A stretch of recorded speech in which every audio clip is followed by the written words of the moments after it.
Reasons to support the Myanmar government and its chosen path to democracy. Uh, one of the reasons to support the Myanmar government's path to democracy is that the Myanmar government has chosen to engage in the democratic process. It could have chosen to engage in the communist political system or the socialist political system, but it's choosing currently to engage in the democratic process, and that's one reason to support the Myanmar government. Another reason to support the Myanmar government is if you look at the recent history of Myanmar and the recent history of other countries which are now democratic, it's very obvious that the Myanmar government is firmly established, it's firmly on the road of bringing democracy to the country, and it's done it with less price than other countries have paid.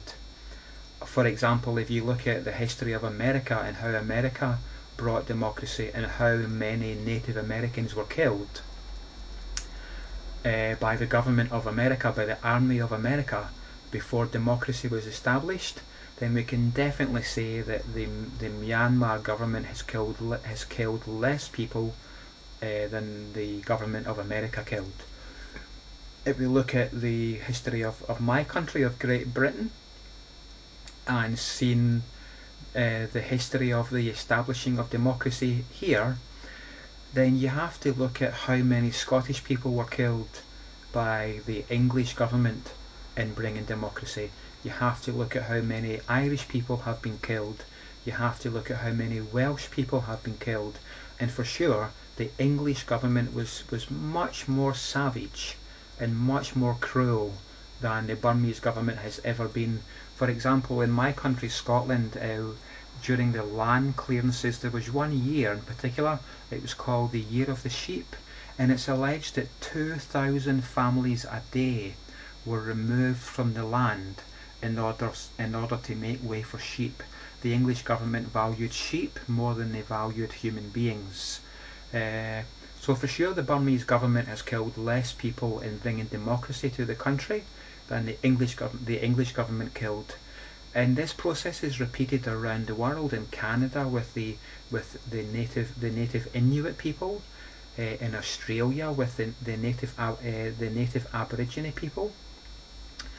A wise Burmese person just recently told me that not that long ago in Myanmar, one Australian politician complained to one Burmese army officer about the army's treatment of Burma's ethnic groups. And what I was told is the Myanmar army military officer replied by saying, "Well, excuse me, you're not one to lecture us when you look at how you have treated the native Aborigine people. There's a strong argument to suggest that we treat our natives better than you have treated your natives."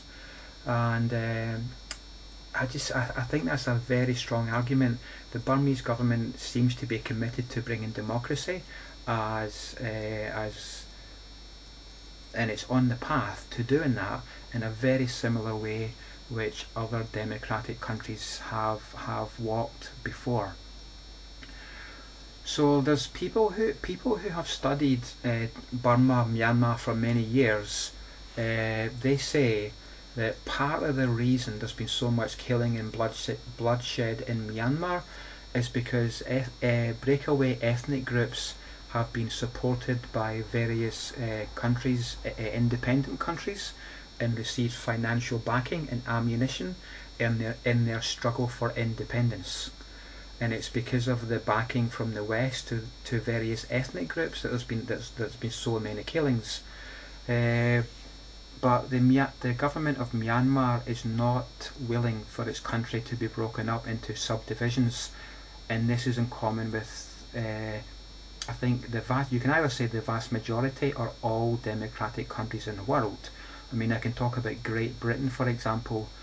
The central government has denied independence to Northern Ireland, to the Welsh, and to the Scottish for many, many decades. There are even now strong independence movements in the north east of England and in Devon, Cornwall, but the central government refuses to allow the Union of Great Britain to be broken up. And this is the same with the government of Myanmar. It also refuses for the union of the country to be broken up.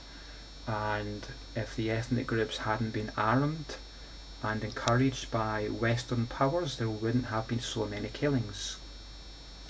So I suggest it's the West's interference in Burma that is either directly responsible or partially responsible for the human rights violations in Myanmar. I suggest that supporting the government of Myanmar and not resisting and attempting to weaken them is the best way forward. Okay, thank you for watching. Bye.